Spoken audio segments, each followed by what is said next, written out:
Newton's law of gravity, आओ इसकी बात करते हैं।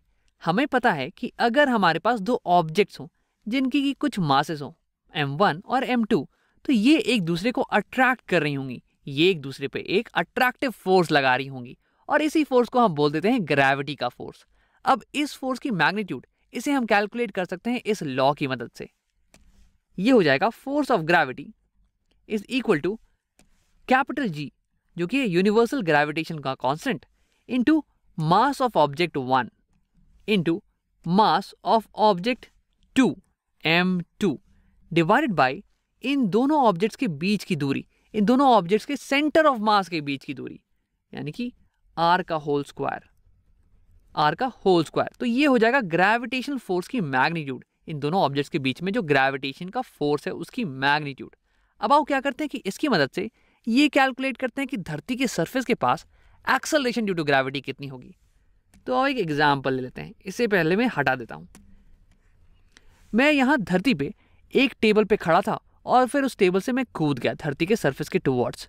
तो क्या होगा कि धरती मुझ पे एक फोर्स लगा रही होगी, ग्रेविटी का फोर्स। मान लो कि यहाँ पे कोई एयर रेजिस्टेंस भी नहीं है, तो यानी कि सिर्फ और सिर्फ एक ही फोर्स लग रहा है मेरी बॉडी के ऊपर, और इस फोर्स के कारण मैं एक्सेलरेट कर रहा हूँ नीचे की तरफ। तो मुझे पता लगाना है कि इस ग्रेविटी के फोर्स के कारण एक्सेलरेशन कितनी हो रही है मेरी बॉडी की सरफेस ऑफ अर्थ के पास। तो एक्सेलरेशन का पता लगाने के लिए हमें ये पता लगाना पड़ेगा कि कितना नेट फोर्स है मेरी बॉडी के ऊपर। अब मेरे ऊपर तो बस एक ही फोर्स लग रहा है, वो है ग्रेविटी का फोर्स, और वो ये अर्थ लगा रही है। तो आओ कैलकुलेट करते हैं इस ग्रेविटी के फोर्स की वैल्यू। अब इसके लिए मैं इस्तेमाल करूंगा इस फॉर्मूले का, force of gravity is equal to capital G into m1 m2 by R square. अब कैपिटल जी होता है यूनिवर्सल ग्रेविटेशन कांस्टेंट, और इसकी वैल्यू मैंने पहले से ही लिख रखी है। इसकी वैल्यू होती है 6.67 इंटू 10⁻⁻11, और यहाँ पे यूनिट्स हो जाएंगे metre cube divide by kg second square. तो बहुत ही भद्दे से यूनिट लग रहे हैं। अब तुम्हें डर लग रहा होगा कि तुम्हें ये यूनिट याद करने पड़ेंगे, लेकिन देखो घबराना नहीं। यहाँ लेफ्ट हैंड साइड में इक्वेशन के है फोर्स, जिसका यूनिट हो जाएगा न्यूटन, और राइट हैंड साइड में भी सेम यूनिट्स आने चाहिए। यानी कि ग्रेविटेशन कांस्टेंट की यूनिट वही होगी जिसे अगर मैं kg इंटू kg से मल्टीप्लाई करूं और फिर डिवाइड कर दूं मीटर स्क्वायर से, तो ये आ जाए न्यूटन के बराबर, या फिर kg metre per second square के बराबर। तो वैसे करके तुम आसानी से इसकी यूनिट निकाल सकते हो। लेकिन आओ अभी आगे बढ़ते हैं। अब देखो यहाँ पे फोर्स ऑफ ग्रेविटी ये बराबर है gravitation constant into m1। m1 यानी कि कौन सी मास है यहाँ पे। अब दो ही मासेस हैं, मेरी मास और अर्थ की मास। मान लेते हैं कि m1 अर्थ की मास है, तो ये मैं लिख देता हूँ me मास ऑफ अर्थ, और इसकी वैल्यू भी मैंने नोट कर रखी है। इसकी वैल्यू आती है कुछ 5.97 इंटू 10⁻24 kgs। अब m2 इसकी वैल्यू क्या है। अब m2 हो गया मेरा मास, क्योंकि मैं हूं second body, mass of Ram.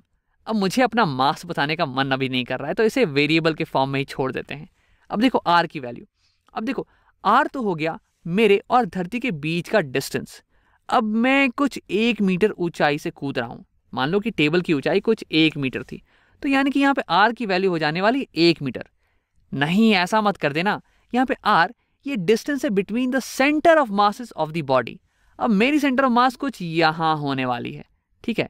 तो ये हो गई मेरी सेंटर ऑफ मास की दूरी फ्रॉम द सरफेस ऑफ अर्थ। अब अर्थ की सेंटर ऑफ मास कहाँ है, तो अर्थ की सेंटर ऑफ मास तो यहाँ होने वाली है ना, सेंटर पे।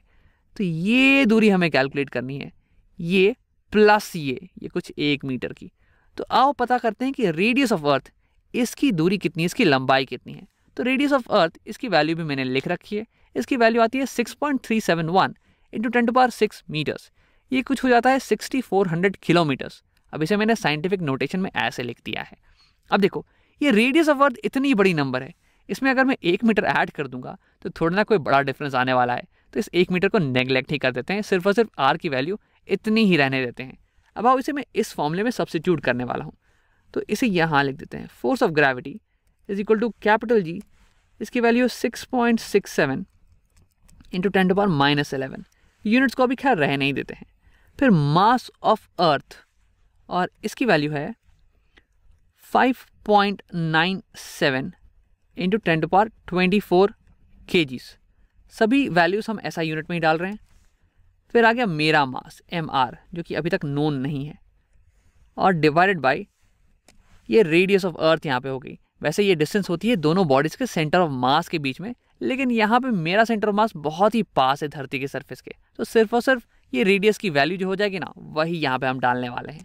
तो ये आ जाएगा radius is equal to 6.371 into 10⁻⁶, इस पूरी चीज़ का होल स्क्वायर। अब अगर तुम इस पूरे नंबर्स को कैलकुलेट करो कैलकुलेटर की मदद से, तो ये आएगी, ये मैंने पहले ही कैलकुलेट कर लिया है, ये आएगी कुछ 9.8 के बराबर, 9.8, और इसकी यूनिट्स ये आ जाने वाली है मीटर पर सेकेंड स्क्वायर। इसे तुम वेरीफाई कर सकते हो बाद में। अब देखो यहाँ पे मेरा मास तो बचा हुआ ना, m इंटू आर, राम का मास। अब ये हो गया नेट फोर्स जो कि मेरी बॉडी पे लग रहा है जब मैं गिर रहा हूँ। तो क्या करते हैं, इससे एक्सेलरेशन की वैल्यू कैलकुलेट करते हैं। अब मुझे पता है कि ये बराबर होने वाला है is equal to force is equal to mass into acceleration, और ये एक्सेलरेशन हो रहा है ग्रेविटी के फोर्स के कारण, तो इसे मैं बोल देने वाला हूँ एक्सेलरेशन ड्यू टू ग्रेविटी। अब देखो यहाँ पे मेरा मास, ये तो क्या हो जाने वाला है, मास ऑफ राम है ना, तो ये कैंसिल आउट हो जाने वाला है, और मेरे पास फाइनली आएगा acceleration due to gravity near the surface of earth. इसकी वैल्यू आ जा रही है 9.8, और इसके यूनिट्स है मीटर पर सेकेंड स्क्वायर। तो यानी कि अगर कोई ऑब्जेक्ट है जो कि धरती के सरफेस के पास गिर रहा है, तो यानी कि ग्रेविटी के कारण उसके पास एक एक्सेलरेशन होने वाली है, और उस एक्सेलरेशन की value, acceleration due to gravity की वैल्यू ये हो जाएगी 9.8 मीटर पर सेकेंड स्क्वायर। अब आओ एक बार रिकैप कर लेते हैं। हमने देखा कि अगर दो ऑब्जेक्ट्स हैं जिनका कि कुछ ना कुछ मास हो, तो वो एक दूसरे को अट्रैक्ट करने वाले हैं ग्रेविटी के फोर्स के कारण, और इस फोर्स की मैग्नीट्यूड हम कैलकुलेट कर सकते हैं इस फॉर्मूले की मदद से। Force of gravity is equal to universal gravitation constant into mass of one body into mass of second body divide by distance between the centre of mass of both the bodies का whole square. अब देखो इसकी मदद से हमने ये पता लगा लिया कि धरती के सरफेस के पास अगर कोई बॉडी गिर रही हो तो उसके पास कितनी एक्सेलरेशन होने वाली है, और ये निकल के आई acceleration due to gravity is 9.8 metre per second square.